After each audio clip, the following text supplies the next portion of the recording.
என் பெயர் மா பத்மாவதி. நான் ஊராட்சி நடுநிலைப்பள்ளி ஏ. குமாரபாளையம் வெத்தநாயக்கம்பாளையம் ஒன்றியம் சேலம் மாவட்டத்தில் இடைநிலை ஆசிரியராக பணிபுரிகிறேன்.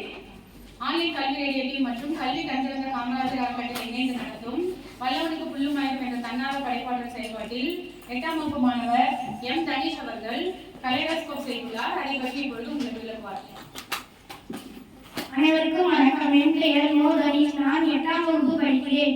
எனது பள்ளியின் பெயர் ஊராட்சி ஒன்றிய நடுநிலைப்பள்ளி ஏ. குமாரபாளையம் வெத்தநாயக்கம்பாளையம் ஒன்றியம் சேலம் மாவட்டம். நான் செய்த ப்ராஜெக்ட் கலைடாஸ்கோப். இதற்கு தேவையான பொருட்கள்: உடைந்த கண்ணாடி, உடைந்த விளையல், டேப் மற்றும் ப்ளூ.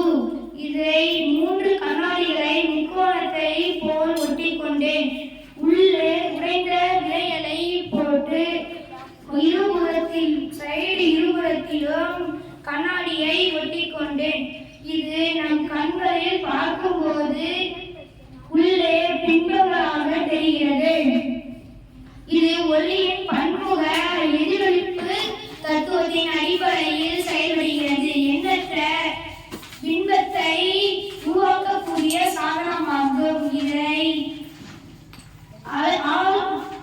ஆலயங்களிலும் மற்றும் அலங்கார நிலையங்களில் பயன்படுத்தப்படுகிறார்கள்.